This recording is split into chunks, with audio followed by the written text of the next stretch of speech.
Now let's start another important topic, dielectric, and its definition is dielectric is a type of material which does not allow the flow of charge but allow to develop electric field when placed in influence of electric field। अब इसका meaning समझते हैं हम लोग। देखो, dielectric एक material होता है, ठीक, ऐसा मटेरियल होता है जिसके अंदर कोई इलेक्ट्रिक चार्ज क्या होता है, मूव नहीं करता, फ्लो नहीं करता है, या तो पॉजिटिव लो या नेगेटिव, इसके अंदर क्या करेगा, मूव नहीं करेगा।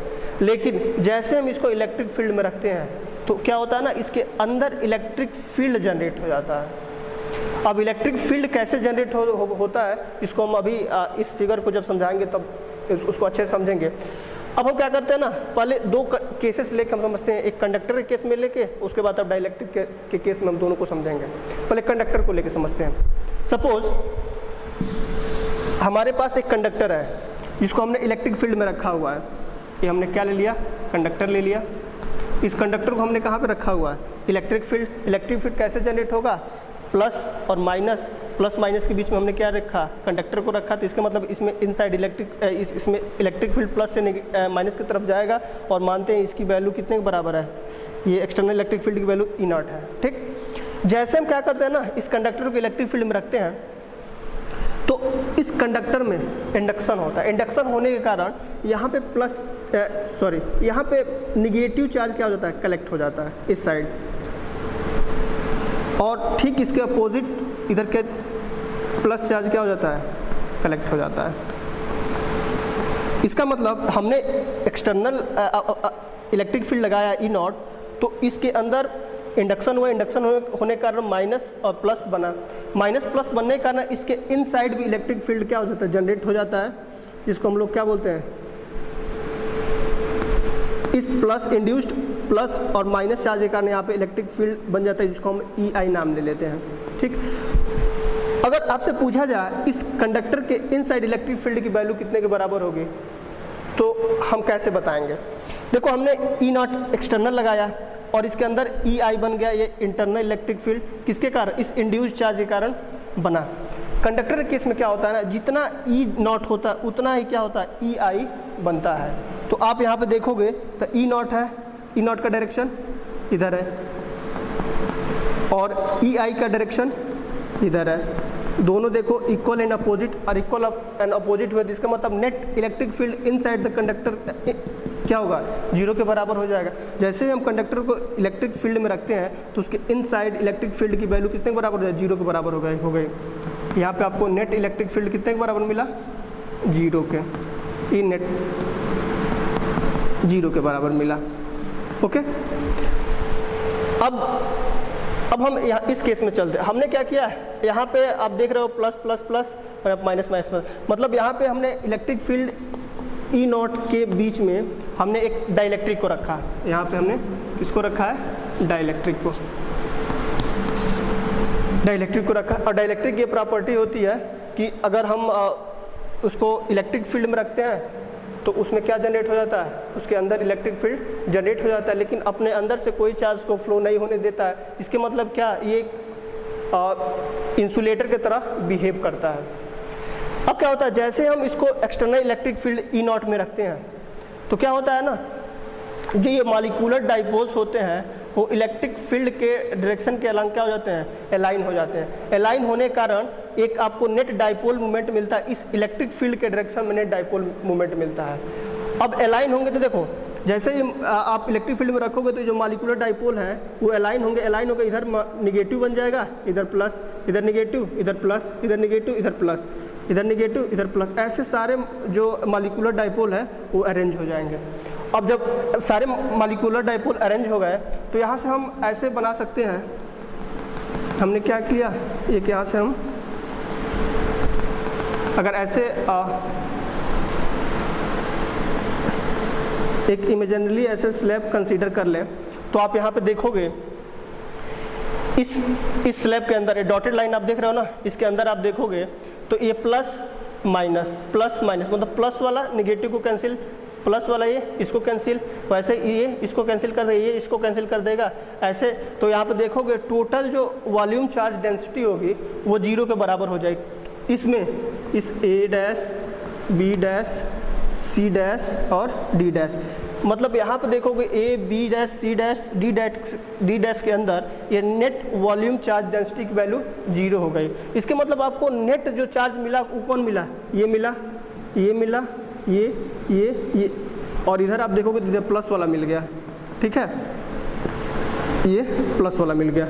मतलब आपको इधर इंड्यूस चार्ज कौन सा मिला, निगेटिव मिल गया, इधर प्लस चार्ज कौन सा मिला, पॉजिटिव मिला, ठीक, ये आपका इंड्यूस चार्ज मिला। इसका मतलब क्या है, यहाँ पे देखो तो यहाँ पे इंडक्शन होगा कि नहीं हो गया, एक प्लेट इधर इस सरफेस पे निगेटिव बन गया आपका, हम इसको मिटा दे रहे हैं।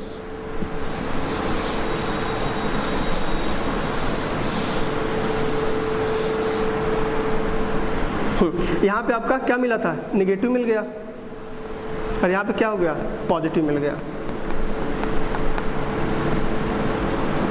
लेकिन कंडक्टर में आपने यहाँ पे देखा कि जो जितना इलेक्ट्रिक फील्ड इंड्यूस चार्ज के कारण जनरेट हुआ था, ठीक उतना ही अप्लाइड इलेक्ट्रिक फील्ड था। लेकिन इसमें ऐसा नहीं होता है, इसमें जो होता है ना, जो इंड्यूस चार्ज के कारण जो इलेक्ट्रिक फील्ड जनरेट होता है उसकी वैल्यू कम होती है, ठीक। अगर यहाँ पे इंड्यूस चार्ज की अगर हम वैल्यू पूछे तो इसका डायरेक्शन किधर होगा, मान लो इसको EI ले लेते हैं। अगर आपको इंड्यूस, अगर यहाँ पे आपको net electric field find out करनी है तो E0 का डायरेक्शन इधर है और EI की वैल्यू इधर है। लेकिन अभी हमने बताया कि जो ये EI होता है वो क्या होता है, इस एक्सटर्नल जो अप्लाइड इलेक्ट्रिक फील्ड है उससे कम होता है। तो यहाँ पे नेट इंटरनल इलेक्ट्रिक फील्ड इसके अंदर पूछें, इस डाइलेक्ट्रिक के अंदर पूछे तो आप बताओगे कितने के बराबर होगा, इसको हम E इंटरनल ले देते हैं। E इंटरनल की वैल्यू किसके बराबर होगा, E0 माइनस EI के बराबर होगा, ओके। इसके अंदर, इस डाइलेक्ट्रिक के अंदर इलेक्ट्रिक फील्ड की वैल्यू, नेट इलेक्ट्रिक फील्ड की वैल्यू, E इंटरनल की वैल्यू E0 माइनस EI के बराबर हो गया। देखो अब क्या होता है, यहाँ पे एक टर्म और डिफाइन होता है, वो होता है डाइलेक्ट्रिक कांस्टेंट। क्या होता है, डाइलेक्ट्रिक कांस्टेंट, और उसको हम डिनोट करते हैं K से। और डाइलेक्ट्रिक कांस्टेंट का जो डेफिनेशन होता है वो होता है the ratio of E0 minus E internal के बराबर होता है। मतलब E0 जो हमने अप्लाइड किया, जो एक्सटर्नल इलेक्ट्रिक फील्ड है, और ये E इंटरनल, मतलब यहाँ पे आप डिफाइन करोगे the ratio of external electric field to the internal electric field of dielectric is called dielectric constant K। और डाइलेक्ट्रिक कांस्टेंट को हम K से डिनोट करते हैं। ये तो फार्मूला मिला, और यहाँ से एक और फार्मूला बन जाएगा आपका E0, और यहाँ से आप पुट करोगे तो कितना मिलेगा, E0 माइनस EI। ये दो आपके फार्मूले मिले, ठीक। यहाँ से आप एक फार्मूला और निकाल सकते हो यहाँ से, जैसा कि आप लोग अभी देख रहे हो यहाँ पे K equal to E0 by E internal है। तो अगर E इंटरनल की मैं वैल्यू पूछूँ तो आप क्या बताओगे, E0 बाई K, ऐसे बन जाएगा। इसका मतलब क्या है, जब किसी डाइलेक्ट्रिक को हम इलेक्ट्रिक फील्ड में रखते हैं तो उसके जो अंदर जो इलेक्ट्रिक फील्ड होता है ना, वो 1/K टाइम्स हो जाता है एक्सटर्नल इलेक्ट्रिक फील्ड के। मतलब समझ में आया कि अगर मान लो आपने अगर इस डाइलेक्ट्रिक में आपने E0 इलेक्ट्रिक फील्ड लगाया, अगर उसका इस डाइलेक्ट्रिक का डाइलेक्ट्रिक कांस्टेंट K है, तो यहाँ पे जो इंटरनल इलेक्ट्रिक फील्ड की वैल्यू मिलेगी वो कितने के बराबर मिलेगी, E0 बाई K के बराबर मिलेगी, ओके। ये समझ में, इसी का हम लोग यूज करेंगे, डायरेक्ट यूज करेंगे parallel plate capacitor with dielectric, हम डायरेक्ट यूज करेंगे। इसीलिए सारी चीज़ें हमको क्या करने पड़ा, बताना पड़ा, ओके। नेक्स्ट हम आगे चैप्टर को प्रोसीड करते हैं और पढ़ते हैं parallel plate capacitor with dielectric.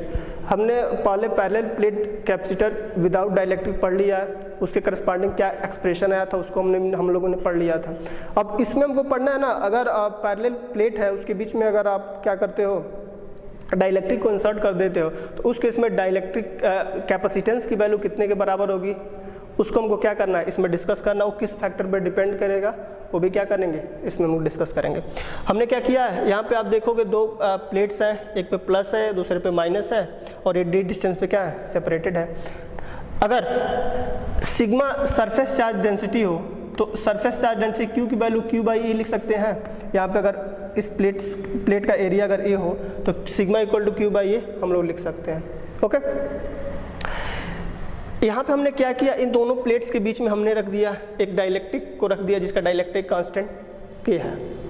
ठीक, इससे पहले हम लोगों ने पढ़ा था अगर दो पैरेलल प्लेट्स हैं, ऐसे पैरेलल प्लेट कैपेसिटर है, अगर इसमें ये पूरा वैक्यूम है, अगर इसके बीच अगर इनसाइड इलेक्ट्रिक फील्ड की वैल्यू पूछा जाए तो आप कितना बताओगे, E equal to sigma by 2 epsilon, sorry यहाँ पे एप्सिलॉन नॉट होगा।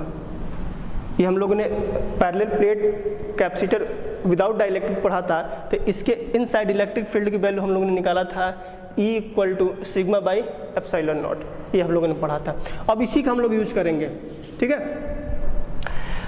जैसा कि आप लोग जानते हो अगर हमको इस डाइलेक्ट्रिक के अंदर इलेक्ट्रिक फील्ड निकालना है, ठीक, इलेक्ट्रिक फील्ड की वैल्यू निकालना है तो हम ये वाला फॉर्मूला यूज कर सकते हैं ना, K equal to E nought upon E internal.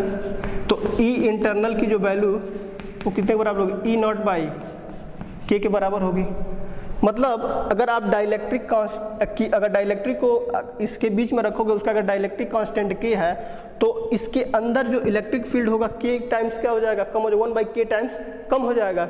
इसके मतलब अगर डायरेक्ट आपसे पूछा जाए इसके अंदर इलेक्ट्रिक फील्ड की वैल्यू कितने के बराबर होगी तो आप E इक्वल टू क्या बताओगे, डायरेक्ट सिग्मा बाई एप्सिलॉन और यहाँ पे 1 बाई के, मतलब E की जो वैल्यू होगी 1 sigma by K epsilon not, यही तो होगी। इस डाइलेक्ट्रिक के अंदर इलेक्ट्रिक फील्ड की value sigma by K epsilon not के बराबर होगी। ठीक,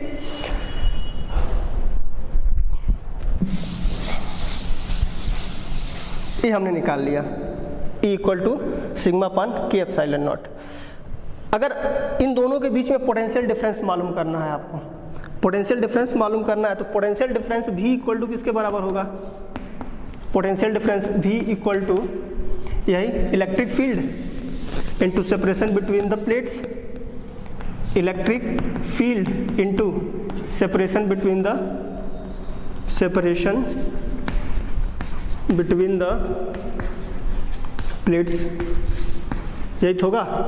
यहाँ पे V इक्वल टू क्या हो जाएगा, इलेक्ट्रिक फील्ड की value sigma by K epsilon not into separation कितना इन दोनों के बीच में, D है, हमने पुट कर लिया D।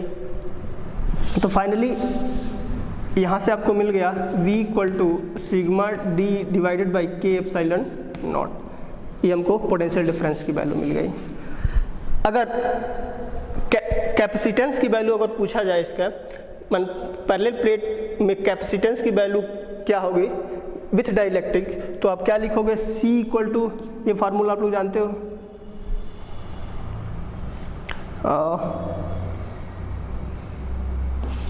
Q बाई V,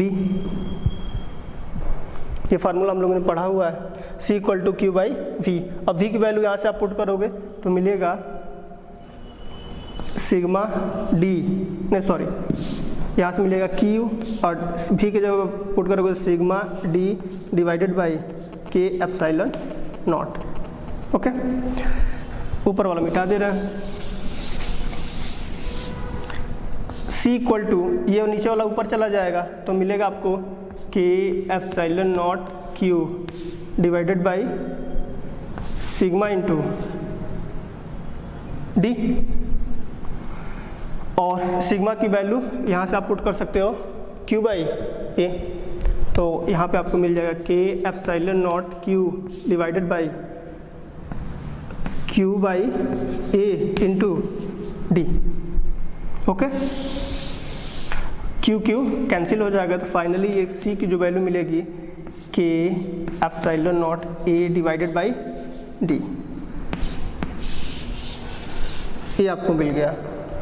ये कैपेसिटेंस का फॉर्मूला हो गया, कब, जब उसमें डाइलेक्ट्रिक रखा हो, किसमें, पैरेलल प्लेट कैपेसिटर के बीच में अगर डाइलेक्ट्रिक रखा हो तो उस केस में कैपेसिटेंस की वैल्यू होगी के epsilon not a by D. यहाँ पे देखोगे जो कैपेसिटेंस है किस पे अब डिपेंड कर रहा है, सी डिपेंड करेगा उसके के पे, डाइलेक्ट्रिक कांस्टेंट पे, सी डिपेंड करेगा ए पे और सी डिपेंड करेगा डी पे। अगर आप डाइलेक्ट्रिक कांस्टेंट की वैल्यू बढ़ा दोगे तो कैपेसिटेंस की वैल्यू बढ़ जाएगी, एरिया बढ़ा दोगे तो कैपेसिटेंस की वैल्यू बढ़ जाएगी, सॉरी यहाँ पे 1/d होगा। आप अगर सेपरेशन बढ़ा दोगे तो कैपेसिटेंस की वैल्यू क्या हो जाएगी, कम हो जाएगी, घट जाएगी। ये तो आपका हो गया कैपेसिटेंस का expression in case of parallel plate with dielectric. Next topic potential energy of capacitor, और इसका डिफिनीशन जो होता है the work done in charging the capacitor is stored as electric potential energy of capacitor. यहाँ पे एक term use हुआ है चार्जिंग, ठीक। इस इलेक्ट्रिक पोटेंशियल एनर्जी को समझने से पहले चार्जिंग समझते हैं, ठीक। चार्जिंग होता है तो वर्क डन कैसे होता है उसको समझते हैं, तब आपको क्लियर समझ में आएगा ये पोटेंशियल एनर्जी होता क्या है। ओके, यहाँ पे हमने क्या लिया, एक कैपेसिटर को ले रखा है, यहाँ पे हमने इस कैपेसिटर पे अभी कोई चार्ज नहीं है, ठीक। और इस कैपेसिटर को हमने क्या किया, इस बैटरी से कनेक्ट किया। यहाँ पे देखो की जो क्या है अभी ओपन है, अभी कनेक्ट नहीं हुआ है। जैसे हम की को क्लोज करते हैं यहाँ पे तो क्या होता है ना, जैसे इसको की को क्लोज करेंगे, हमने इसको क्या किया, क्लोज किया, क्लोज करेंगे तो यहाँ पे जो इस कैपेसिटर पे जो इलेक्ट्रॉन होंगे वो यहाँ से निकल के इस पॉजिटिव बैटरी के पॉजिटिव टर्मिनल पे आएंगे, ठीक। जैसे इलेक्ट्रॉन यहाँ से निकल के आएंगे तो इस पे चार्ज कौन सा आता जाएगा, पॉजिटिव, ठीक। अब क्या होगा, यहाँ से जो इलेक्ट्रॉन होंगे इस नेगेटिव बैटरी के जो नेगेटिव टर्मिनल पे जो इलेक्ट्रॉन होंगे वो इस रास्ते से होते हुए कहाँ पे चले आएंगे, वो इस प्लेट पे आ जाएंगे। तो यहाँ पे नेगेटिव क्या होता जाएगा, बनता जाएगा। मतलब जितना पॉजिटिव इधर बनेगा उतना नेगेटिव इधर बनता जाएगा। प्लस प्लस बना, यहाँ पे नेगेटिव नेगेटिव बना, ये बनता गया।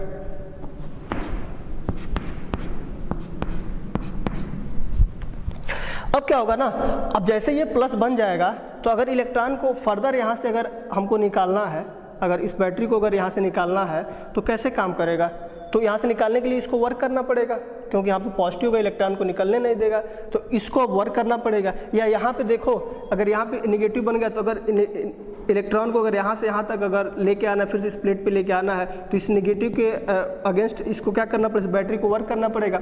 तो जो वर्क ये एक्सटर्नल एजेंट करता है वही अब किस में सेव हो जाएगा, इसके इलेक्ट्रिक पोटेंशियल एनर्जी के टर्म में सेव होता जाएगा, ठीक है।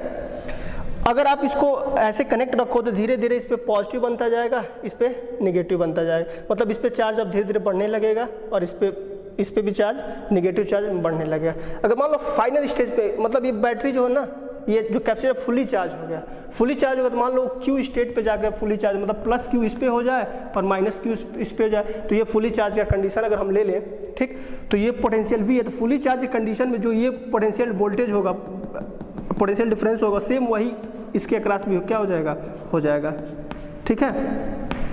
ये हमने फुली चार्ज की कंडीशन लिया। लेकिन अब हमको निकालना है क्या, इलेक्ट्रिक पोटेंशियल एनर्जी का एक्सप्रेशन फाइंड आउट करना है। और ये चार्जिंग क्या हो रहा है, धीरे धीरे हो रहा है ना, पहले एक चार्ज आया, दो चार्ज आया, तीन चार्ज आया, ऐसे होते गया, ठीक।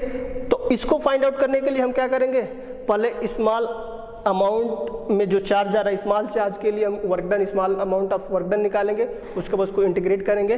पहले देखो जब इसको की को क्लोज नहीं किए थे तो इस पर चार्ज 0 था, और जब फाइनली जो फुली चार्ज हो गया कैपेसिटर, उस केस में क्या हो गया, इस पे चार्ज Q हो गया। तो हम क्या करेंगे, 0 to Q तक इसको इंटीग्रेट करके रिजल्टेंट वैल्यू फाइंड आउट करेंगे।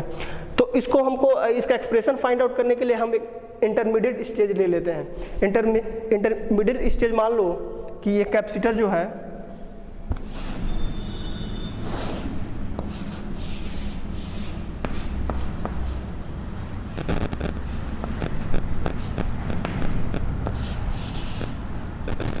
ये मान लेते हैं, ये इनिशियल हो गया, ये फाइनल हो गया, ये इंटरमीडिएट बीच का स्टेज है। मान लो बीच के स्टेज, मान लो इस पे प्लस Q चार्ज आया और इस पे माइनस Q चार्ज आया, ठीक। इस पे प्लस प्लस प्लस प्लस, ये माइनस माइनस माइनस माइनस, ठीक है। अब देखो, अब ये चार्ज को सप्लाई कौन कर रहा है, यही तो कर रहा है। यहाँ पे आप देखोगे तो इलेक्ट्रॉन ऐसे होके ऐसे जा रहा है, इलेक्ट्रॉन ऐसे ही तो जा रहे थे, ऐसे जा रहे थे। और आप जानते हो अगर इलेक्ट्रॉन निगेटिव चार्ज होते हैं तो हम पॉजिटिव चार्ज ऐसे ले सकते, अगर पॉजिटिव ऐसे चार्ज ले, पॉजिटिव ऐसे जाएगा, इस डायरेक्शन में जाएगा, तो मतलब जो इसका इफेक्ट होगा वही इफेक्ट होगा। और सारे टर्म आप जानते हो पॉजिटिव टर्म, फिजिक्स में हम जो भी टर्म पढ़ते हैं वो पॉजिटिव चार्ज के रिस्पेक्ट में ही पढ़ते हैं। तो पॉजिटिव चार्ज का डायरेक्शन ऐसे होगा। और आप लोग जानते हो इलेक्ट्रोस्टैटिक जो फोर्स होता है वो कंजर्वेटिव फोर्स होता है। मतलब क्या होगा ना, वो पाथ पे डिपेंड नहीं करेगा, वो किस पे डिपेंड करेगा, इनिशियल और फाइनल पोजीशन पे। तो देखो यहाँ से अगर चार्ज यहाँ पे आ रहा है तो ये इनिशियल पोजीशन, ये फाइनल पोजीशन। तो इनिशियल फाइनल पोजीशन में जो वर्क डन होगा, ठीक, तो इनिशियल और फाइनल पोजीशन पे ही डिपेंड करेगा। या अगर आप चार्ज को अगर यहाँ से यहाँ लेके आओ तभी भी क्या होगा, उतना ही वर्क डन होगा, क्योंकि ये इनिशियल और फाइनल पे डिपेंड करेगा, पाथ पे तो डिपेंड करेगा नहीं। तो मानते हैं कि यहाँ से यहाँ तक चार्ज क्या हो रहा है, यहाँ पे डी क्यू चार्ज क्या हो रहा है, ट्रांसफर वाला प्लस डी क्यू चार्ज। अगर प्लस डी क्यू चार्ज यहाँ से यहाँ तक अगर जा रहा है, मतलब इस कैपेसिटर से इस प्लेट से इस प्लेट की तरफ जा रहा है, तो इस स्मॉल अमाउंट ऑफ चार्ज को यहाँ से यहाँ तक जाने में जो वर्क डन होगा उसकी वैल्यू हम फाइंड आउट कर सकते हैं। तो अगर small amount of work done निकालना है in transferring plus D Q charge from this minus plate to plus plate is given by V dash into D Q. अब यहाँ पे देखो ना V डैश लिया हुआ है, देखो यहाँ पे V डैश ऐसे लिया, इस कंडीशन में V डैश ले लिया। V डैश तो बढ़ता रहेगा ना, पहले जीरो था यहाँ पे और धीरे धीरे बढ़ते बढ़ते कहाँ तक पहुँचा होगा, V तक जाएगा। किसके पोटेंशियल तक जाएगा, V के पोटेंशियल तक जाएगा। हमने इस यहाँ पे जो फिगर बनाया तो वहाँ पे हम लोग समझे थे। तो मान लो ये V डैश चेंज होगा, मान लो पहले इतना था, जैसे जैसे चार्ज बढ़ता जाएगा वैसे पोटेंशियल डिफरेंस की भी वैल्यू क्या होती जाएगी, बढ़ते। इस केस में मैंने V डैश को ले लिया और V डैश की जो वैल्यू होगी कितने के बराबर होगी, V डैश इक्वल टू हम यहाँ पे लिख सकते हैं, यहाँ पे चार्ज है Q और मान लो इसका कैपेसिटेंस की वैल्यू हम C लेते हैं तो Q बाई C के क्या होगी, बराबर होगी। यहाँ पे ले सकते हैं ना, Q बाई C के बराबर होगी। तो यहाँ से अगर V डैश की वैल्यू पुट करो तो DW इक्वल टू यहाँ पे Q बाई C into D Q. Okay, अगर आपसे पूछा जाए टोटल वर्क डन निकालो, total work done in charging the capacitor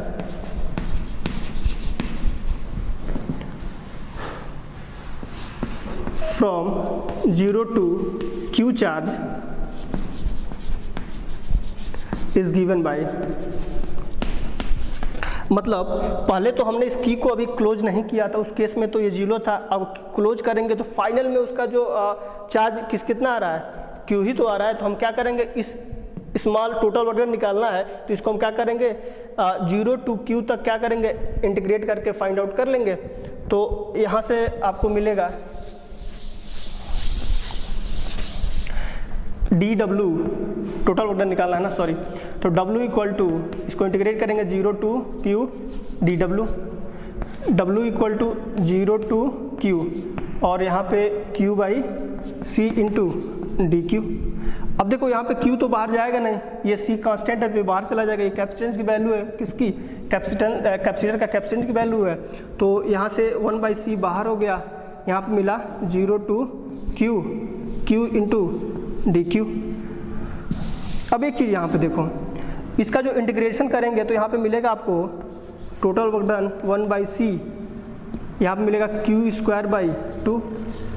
integration आप लोग फर्स्ट ईयर में पढ़े ही हो, 0 to Q।